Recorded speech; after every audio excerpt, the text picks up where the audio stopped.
Live from Television Hill, this is a WJZ Alert Day.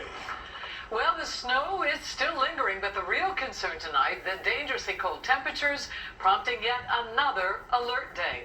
Hello, everybody. I'm Denise Koch. And I'm Nikki Zizaza. Welcome to those of you watching on CBS News Baltimore and on WJZ TV. Another concern tonight, how these dangerously cold temperatures can impact the evening commute. So we have team coverage tonight. Christina is in a Mobile 13 checking out road conditions. But we begin tonight with Chief Meteorologist Derek Beasley with a look at the forecast. Derek. Well, ladies, it was certainly beautiful sunshine across the area. It was really nice to see it. It did help to melt some of that ice pack that was on some of the roadways on the asphalt. But we're likely going to see some more refreezing here for tonight as temperatures again are going to be dipping down into the low to mid-teens across the area. Although I don't think wind chill will be as much of an issue because it's just going to be plain cold outside. Right now at 31 at the Inner Harbor, that's the warm spot. But everybody else pretty much has been in the mid to upper 20s through the afternoon. Now, there's still a bit of a wind chill out there. We're looking at gusty northwest winds right now at about 15 to 20 miles an hour. That's making it feel like the mid-teens, but we do expect those winds to relax some as we go through later on tonight. Expecting skies to be mostly clear. Again, not expecting any precipitation across the area, but as you can see, those wind chills. Not going to be looking at single digits here through tonight, perhaps maybe right around 10 degrees.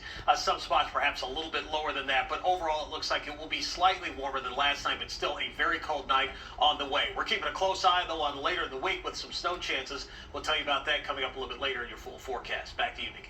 Right, Derek, thank you.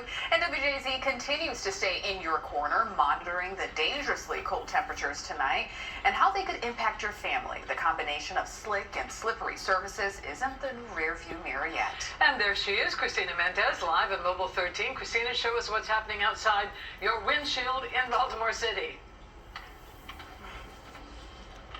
Hey, Denise and Nikki. So we're actually looking really good on our major roadways still. We know that city crews where we are here in Baltimore have been working the past couple of days to go ahead and retreat roadways just to ensure that any melting of the snow that we see doesn't necessarily refreeze over the waterways here over onto the streets. You can see, though, we're on a side street in particular here. And of course, as people are parked on these side streets, you can see that the snow is still kind of accumulating, melting, refreezing. So that could pose some issues there depending on where you live in your neighborhood. It's always nice to see neighbors shoveling out the area, throwing down some salt to help out. So if you're seeing this in your neighborhood, go ahead and pitch in if you can at all. We are right now on Green Spring Avenue, taking a right out of this little neighborhood we're in here. And this is a bigger picture of what you're going to see on some major roadways. Again, city officials have been out really just throwing down treatment to ensure that people aren't running into any of those slick spots.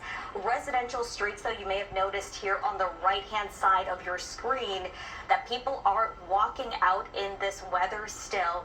You gotta be careful with the sidewalks. We're seeing quite a mix of whether they have been cleared, treated. There are some icy patches, so if you have to walk tonight, if you're out and about for work, we did talk with an expert who says that you really need to pay attention about what you're wearing. So layer up, cover your head and hands. Of course, take those breaks, take it easy out there if you have to be.